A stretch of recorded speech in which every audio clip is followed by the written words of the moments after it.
Hi friends, welcome back to my channel. ఈ స్టోరీకి writer SNMR Sridhar గారు అండి. శ్రీధర్ గారు అన్ని స్టోరీస్కి కాపీరైట్స్ వర్తిస్తాయి.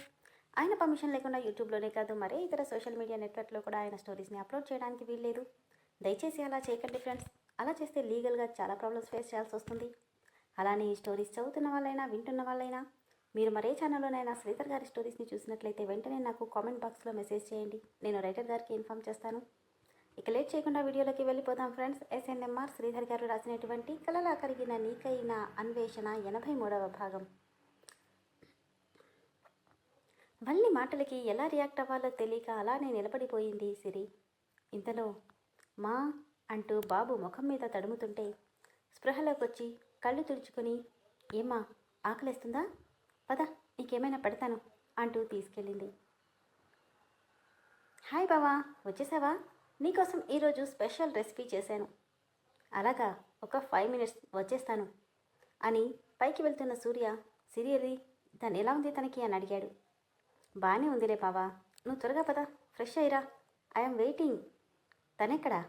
బాబుని గార్డెన్లో ఆడిస్తుంది అని వల్లి చెప్పడంతో, ఓ అలాగా అంటూ ఫ్రెష్ అవ్వడానికి వెళ్ళిపోయాడు. రూమ్ అంతా బోసిగా కనిపిస్తుంటే వీళ్ళిద్దరూ కనిపించకుండా ఎక్కడికి వెళ్ళారు ఏంటో. ఎంత గొడవ పడ్డా రాగానే వీళ్ళు కనిపించకపోతే చిరాగ్గా అనిపిస్తుంది అనుకుంటేనే విసుగ్గా వాష్రూమ్లోకి వెళ్ళాడు సూర్య. ఫ్రెష్ అయి కిందకొచ్చేసరికి, బావా త్వరగా రా అంటూ చెయ్యి పట్టుకొని లాక్కెళ్ళి డైనింగ్ టేబుల్ దగ్గర కూర్చోబెట్టి తను చేసిన ఐటమ్ సర్వ్ చేసి, టేస్ట్ చేసి చెప్పు బావా అంటుంటే, డిఫరెంట్గా ఉంది, టేస్ట్ అయితే సూపర్ అంటూ తింటున్నాడు సూర్య. నిజంగానా బావా? నువ్వు టేస్ట్ చేయలేదా? లేదన్నట్టు తల అడ్డంగా ఊపింది వల్లి. ప్రాక్టికల్స్ నా మీదేనా? ఏమైనా అయ్యుంటే?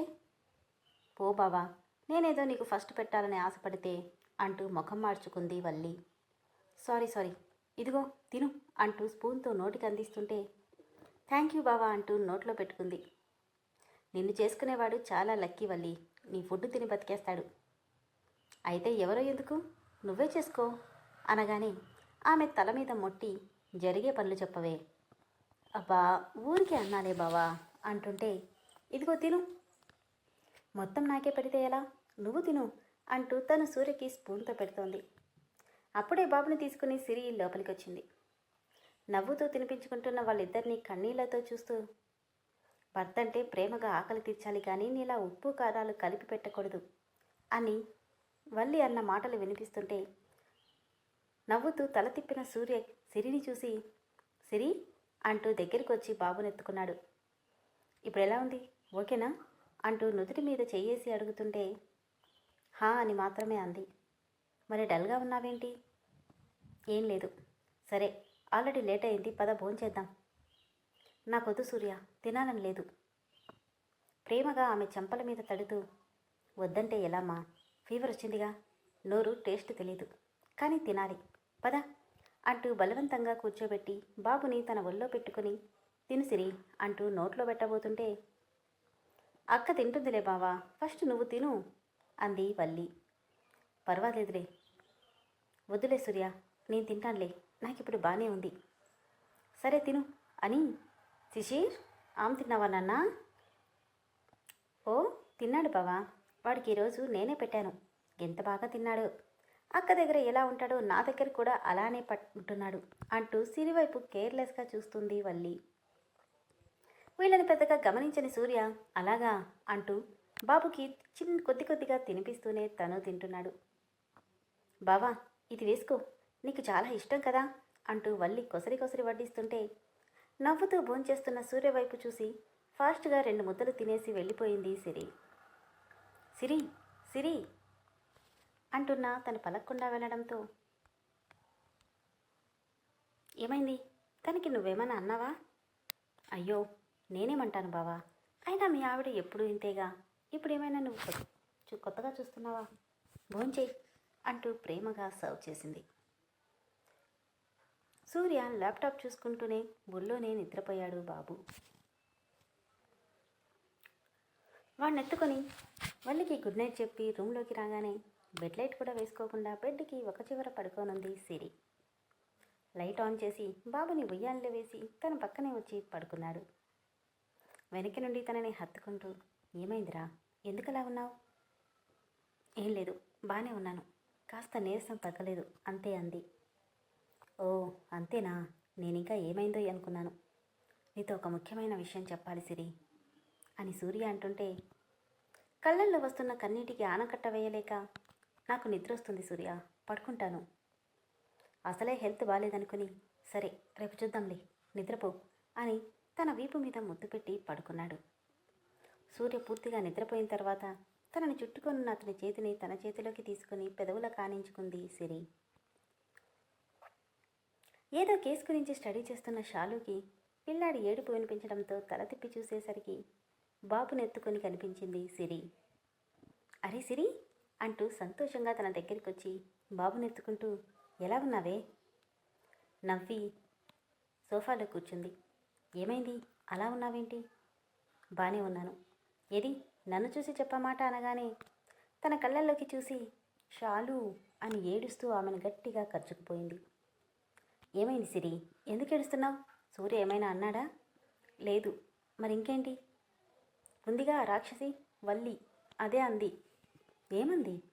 తనన్న మాటలన్నీ చెప్పగానే, నేను చెప్తూనే ఉన్నా, నీ చేతులతో నువ్వే నీ జీవితాన్ని నాశనం చేసుకోకు అని. ఇప్పుడు బాధపడి ఏం ప్రయోజనం? కానీ ఒక్కటి మాత్రం నిజం, ఆ వల్లి అన్న మాటలు అక్షరాల నిజం. మొండితనంతో సూర్యని రాచి రంపాలు పెట్టాలనుకున్నావు, అది నీకే రివర్స్ అయి అతను శాశ్వతంగా మరొకదాన్ని చేసుకుంటున్నాడు. అది నీలాగా లేదు, ప్రేమగా చూసుకుంటుంది. తనకేం కావాలో దగ్గరుండి అందిస్తుంది. పైగా మరదలు, అందుకే నువ్వేటో విడిపోదామనుకున్నావు కదా, దాన్నే నిజం చేస్తున్నాడు. ఇప్పుడెందుకు బాధపడ్డం? హ్యాపీగా డైవర్స్ తీసుకుని నీ బతుకు నువ్వు బతుకు. కోర్టు ఏటు పిల్లాన్ని చెరొక నెల ఇస్తారు, పంచుకుందురు గాని. ఏడుస్తున్న సిరి, అందరూ నన్నే అంటున్నారు, ఎవ్వరికి నా బాధ ఎందుకు కనిపించట్లేదు? సిరి, నీకెలా చెప్పాలో అర్థం కావట్లేదు. సూర్య వల్ల నీకు జరిగింది తీర్చలేని అన్యాయమే, కాదనను. కానీ తనే పరిస్థితుల్లో అలా చేసుంటాడో ఒక్కసారి ఆలోచిస్తే బాగుండేది. ఎందుకంటే అవసరం తీరాక వదిలేసేవాడెవడు ఇంతలా నీకోసం పాకులాడ్డు. ఎక్కడో అనాథగా పెరగాల్సిన నీ బిడ్డని నీ దగ్గరికి చేర్చడు. తను చేసిన తప్పు తెలుసుకున్నాడు కాబట్టే నీకోసం వెతుక్కుంటూ వచ్చాడు. అసలు నువ్వెవరో అతనికి తెలియక ముందు నీ కండిషన్ ఏంటో నువ్వు మర్చిపోయావా? ఒక్కసారి ఆలోచించు. ఛాన్స్ తీసుకోవాలంటే ఎంతసేపు? తన పరిచయమైన ఎన్ని రోజుల్లో ఏ రోజైనా నీ దగ్గరికి మరో ఉద్దేశంతో వచ్చాడా? ఇద్దరూ ఒకే గదిలో ఒకే బెడ్ మీద ఉన్నారు. అడ్వాంటేజ్ తీసుకోవాలంటే ఎంతసేపే? నువ్వెవరో తెలియక ముందే నీకు కూడా తెలియకుండా ట్రీట్మెంట్ ఇప్పించాడు. అలాంటి వాడు నిన్నెందుకు మోసం చేస్తాడు సిరి? పెళ్లి టైంలో కూడా నీకు నిజం చెప్పడానికే డిసైడ్ అయ్యారు, కానీ మేమంతా కలిసి తనని ఆపేశాం. ఇది నిజం సిరి, నేను అబద్ధం చెప్పట్లేదు. నువ్వు నమ్మకపోతే నీ ఇష్టం. ఇప్పుడు నీ దగ్గర ఉంది మూడే దారులు.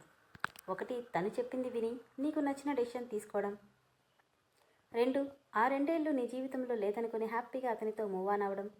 3, లేదు అతన్ని నేను క్షమించలేను అనుకుంటే డైవర్స్ తీసుకుని శాశ్వతంగా అతని నుండి విడిపోవడం. నువ్వు కోర్టుకెళ్ళినా జరిగేది ఇదే. ఇక బాబంటావా? తల్లిని బిడ్డని ఏ కోర్టు వేరు చేయదు, వాణ్ణి నీకే అప్పగిస్తారు.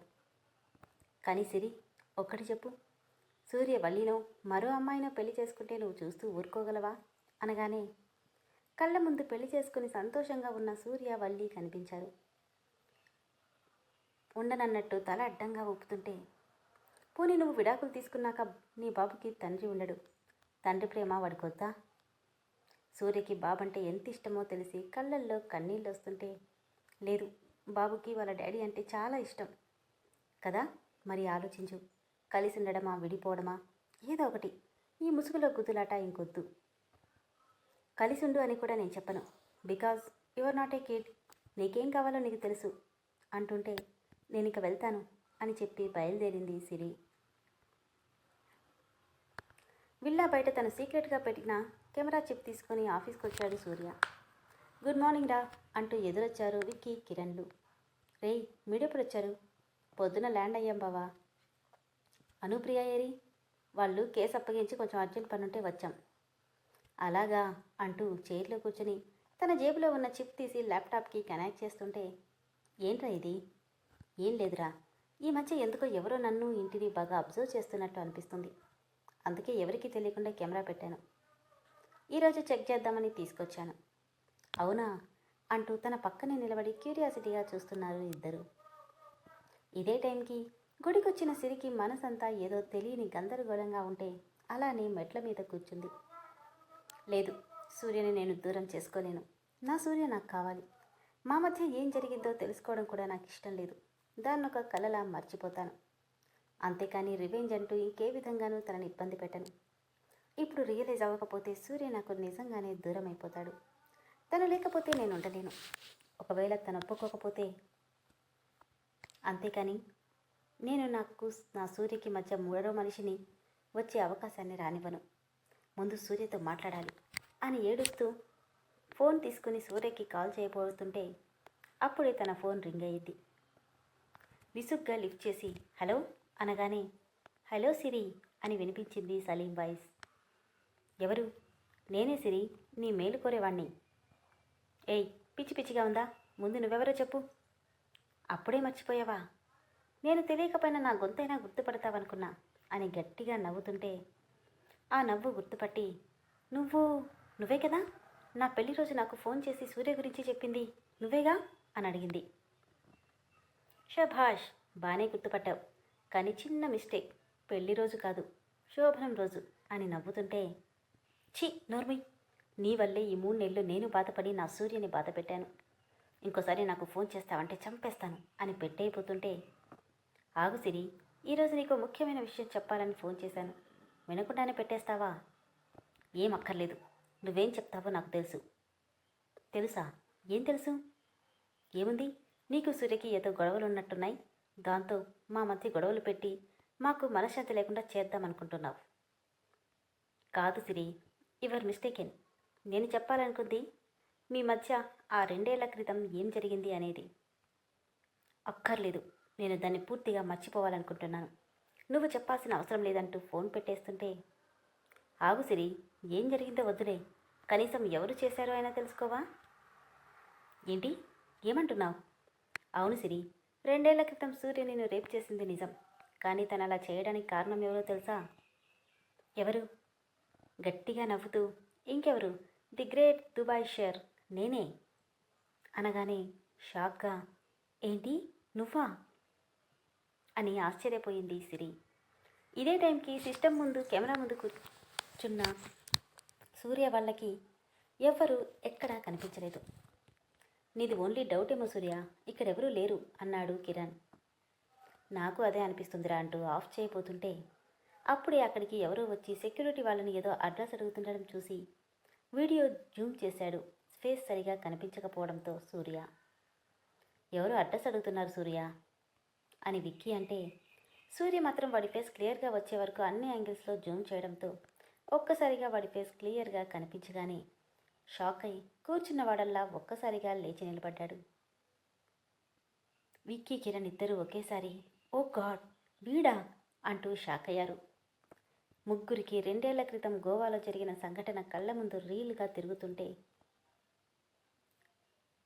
సిరితో మాట్లాడుతున్న సలీం, అవును సిరి, అసలు ఆ రోజు ఏం జరిగిందో తెలుసా? కేవలం నాకు మాత్రమే తెలుసు. మీ ఇద్దరి మధ్య ఇలా జరగడానికి కారణం నేనేనని నీ మొగుడికి కూడా తెలీదు అని గట్టిగా నవ్వుతుంటే ఏం చేసావు నువ్వు అని ఒక్కో అక్షరం కూడబలుక్కుంటూ చెప్పింది. ఏం చేశానంటే అంటూ సలీం చెప్పడం, మరోవైపు సూర్య, విక్కీ, కిరణ్లు ఆ రోజు మొత్తాన్ని గుర్తు చేసుకోవడం ఒకేసారి జరుగుతున్నాయి. విన్నారు కదా ఫ్రెండ్స్, నెక్స్ట్ ఎపిసోడ్లో 2 years బ్యాక్ వాళ్ళిద్దరి మధ్య ఏం జరిగింది అనేది క్లియర్గా రివీల్ అయిపోతుంది. నేను ఆల్రెడీ చెప్పాను కదా, స్టోరీ ఎండింగ్కి వచ్చేసింది. దయచేసి స్కిప్ చేయకండి ఫ్రెండ్స్. అలానే స్టోరీస్ మీకు నచ్చుతున్నట్లయితే లైక్ చేయండి, షేర్ చేయండి, కామెంట్ చేయండి. ఇంకెవరికైనా షేర్ చేసి సబ్స్క్రైబ్ చేయించండి. ఇంతవరకు సబ్స్క్రైబ్ చేయని వాళ్ళు ప్లీజ్ సబ్స్క్రైబ్ చేసుకోండి ఫ్రెండ్స్. దానివల్ల నోటిఫికేషన్ మీకు ఇమీడియట్గా వస్తాయి.